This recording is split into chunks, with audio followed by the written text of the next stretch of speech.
বিসমিল্লাহির রহমানির রহিম। প্রিয় দেশবাসী, আসসালামু আলাইকুম ওয়া রাহমাতুল্লাহি ওয়া বারাকাতুহু। পৃথিবীর বিভিন্ন প্রান্ত থেকে যে যারা দেখছেন সবাইকে ধন্যবাদ।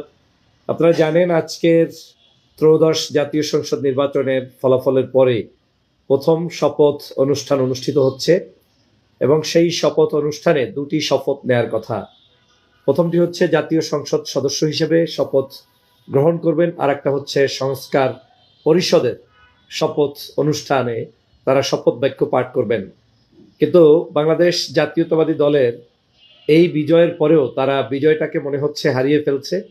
তারা এখন দিকবিদিক হয়ে গিয়েছে ক্ষমতার মোহে, এবং তারা সেখানে নির্দ্বিধায় জনগণের রায়কে প্রত্যাখ্যান করে, জনগণ যেই গণভোটে রায় দিয়েছে সেই গণভোটের রায়কে প্রত্যাখ্যান করে, জনগণ যে দীর্ঘদিন পর্যন্ত সংস্কার কমিশনে আলোচনা করেছে সেই আলোচনাগুলোকে প্রত্যাখ্যান করে, জুলাই যে বিপ্লব হয়েছে সেই বিপ্লবের চেতনাকে প্রত্যাখ্যান করে, এতগুলো মানুষ শহীদ হয়েছে, মানুষ মারা গিয়েছে, জীবন দিয়েছে, সব কিছু ওলটপালট হয়ে গিয়েছে, তাদের সব কিছু রক্তের উপরে এসে সম্পূর্ণভাবে তারা বেইমানি করে পল্টিবাজি শুরু করে দিয়েছে আজকের প্রথম দিনে।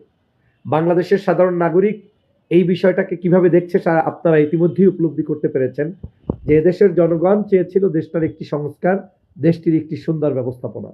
আপনারা শপথ নেবেন, দুটো শপথ নেবেন, একটি আপনি জাতীয় সংসদ সদস্য হিসেবে, আর একটা হচ্ছে সংস্কার পরিষদের সদস্য হিসেবে।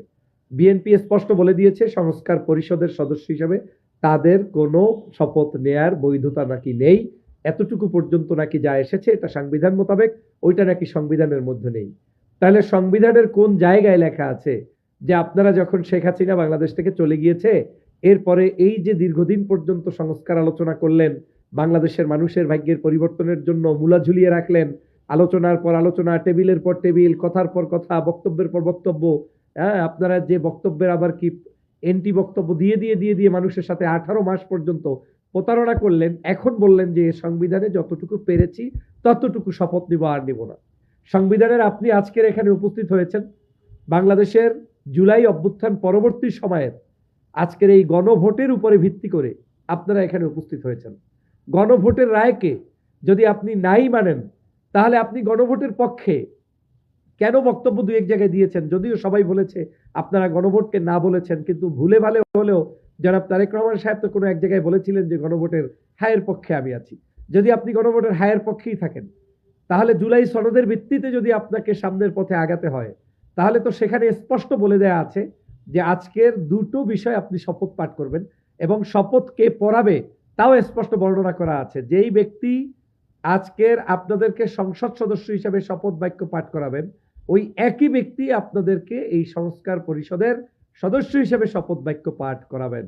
প্রথম আপনাকে সংসদ সদস্য হিসেবে পাঠ করাবেন, দ্বিতীয় আপনাকে সংস্কার পরিষদের সদস্য হিসেবে পাঠ করাবেন, এবং আপনি সংস্কার পরিষদের সদস্য হিসেবে আপনার প্রাথমিক পর্যায়ের যে কাজগুলো রয়েছে আপনারা সে কাজগুলো করে বর্তমান সময়ে আজকের এই সংস্কারগুলোর সব কিছু, সাংবিধানিক সংস্কার, প্রশাসনিক সংস্কার, পুলিশের সংস্কার, নির্বাচনের সংস্কার, তত্ত্বাবধায়কের সংস্কার, আমাদের উচ্চকক্ষ নিম্নকক্ষ সব কিছুর সমাধান করে দিয়ে নতুন পথে বাংলাদেশটাকে এগিয়ে নিয়ে যাবে। আজকে যেটা করলেন আপনারা শপথ না নিয়ে, সেইটার মধ্য দিয়ে প্রমাণ হয়েছে যে বাংলাদেশের জন আকাঙ্ক্ষা যেটা সেটাকে বৃদ্ধাঙ্গুলি দেখিয়েছেন, এবং জন আকাঙ্ক্ষার প্রতিফলন ঘটুক সেটা আপনারা চান নাই। বাংলাদেশে তাহলে জুলাই চেতনা কে বাস্তবায়ন করবে? কেন আমার এই দেশের হাজার হাজার মানুষকে জীবন দিতে হয়েছে? কেন আপনারা তাদের রক্তের উপরে ভিত্তি করে ক্ষমতায় এসে শুধু এমপিত্ব পাওয়ার জন্য কিংবা মন্ত্রিত্ব পাওয়ার জন্যই কি আমাদের আজকের এই নতুন সংসদ? নাকি এই নতুন সংসদ হবে বাংলাদেশের প্রেক্ষাপটের সকল ঝঞ্ঝাল মুক্ত একটা পরিবেশ থেকে মুক্ত হয়ে নতুন বাংলাদেশ বিনির্মাণ করবে? আমি বাংলাদেশ জামাত ইসলামকে ধন্যবাদ জানাই, 11 দলীয় জোটকে ধন্যবাদ জানাই, যারা সংসদ সদস্য হিসেবে নির্বাচিত হয়ে তারা ইতিমধ্যেই প্রতিবাদ করেছেন। আপনারা এখন পর্যন্ত এই নিয়ম মেনে জুলাই সনদের পক্ষে অবস্থান গ্রহণ করেছেন এবং বর্তমান সময়ের সংস্কারের পক্ষে আপনারা অবস্থান নিয়েছেন। এছাড়া যারা এই সংস্কারের পক্ষে অবস্থান নিবে না, আমি মনে করি তারা ক্ষমতায় পেয়েও ক্ষমতাটাকে রক্ষা করতে পারবে না। আমি চ্যালেঞ্জ ছুড়ে দিয়ে বলছি, জুলাই চেতনার সাথে যারা গাদ্দারি করবে, জুলাইয়ের এই যে নতুন সংস্কারকে যারা বাধাপ্রাপ্ত করবে, যারা এটাকে নতুন করে জাতির সামনে উপস্থাপন করতে চাইবে না, এটাকে বিকৃত করবে, তারা জাতির কাছ থেকে প্রত্যাখ্যান হবে, সেটা অচিরেই হবে। প্রথম দিনই বিএনপি যেটা দেখিয়ে দিয়েছেন সেটা কিন্তু জনগণ ভালোভাবে নেয়নি, নিবে না। মনে রাখবেন, জনগণ কিন্তু সংস্কারের পক্ষে, জনগণ কিন্তু ন্যায়ের শাসনের পক্ষে, জনগণ কিন্তু বাংলাদেশের মানুষের অধিকার রক্ষার পক্ষে, জনগণ কিন্তু জুলাই সনদের পক্ষে। আজকের এই জুলাই সনদের পক্ষে হ্যাঁ জয়যুক্ত হয়েছে সারা বাংলাদেশের বিভিন্ন জায়গা থেকে। আজকের সেই হ্যাঁ জয়যুক্ত হওয়া জায়গাটাকে আপনারা ধ্বংস করে দেওয়ার চক্রান্তে লিপ্ত রয়েছেন। এটা মেনে নেওয়া যায় না, এটা কেউ মেনে নিতে পারবে না। প্রিয় দেশবাসী, অতএব আপনাদেরকে সজাগ দৃষ্টি রাখতে হবে। কারা জুলাই চেতনার পক্ষে, কারা জুলাইয়ের বিরুদ্ধে, কারা সংস্কারের পক্ষে, কারা সংস্কারের বিরুদ্ধে, কারা আজকে বর্তমান সময়ে এই যে মানে সাধারণ মানুষ যেটা চায় সেটার পক্ষে এবং বিপক্ষে, সেটা আপনাদেরকে বিচার করতে হবে।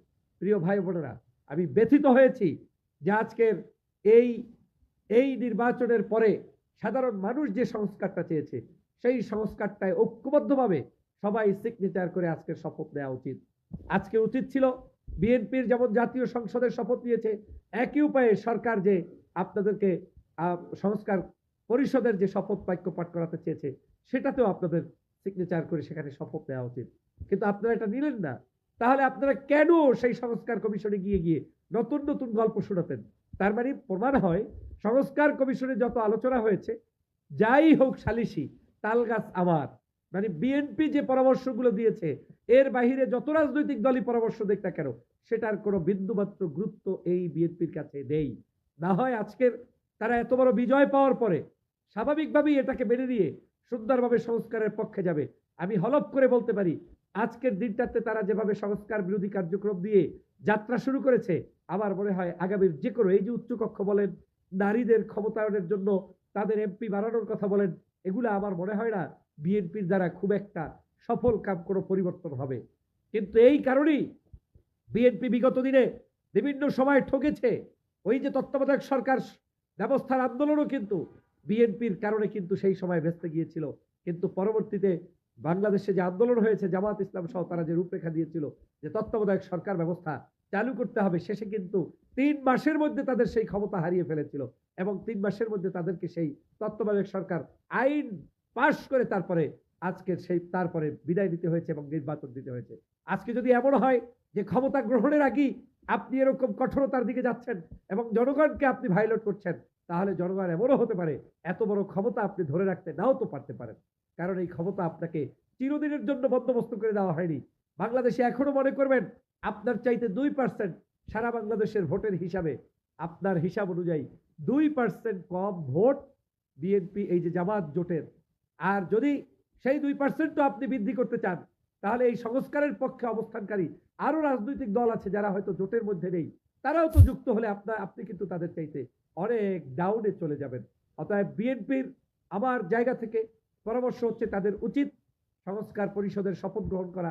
যেহেতু আইনে স্পষ্ট উল্লেখ করা আছে যেই ব্যক্তি শপথ পড়াবেন সংবিধান অনুযায়ী, আজকের কি বলে এটাকে, আমাদের সংসদ সদস্যদেরকে, ঠিক একই ব্যক্তি শপথ পড়াবেন আজকের এই সংস্কার পরিষদের সদস্যদেরকে।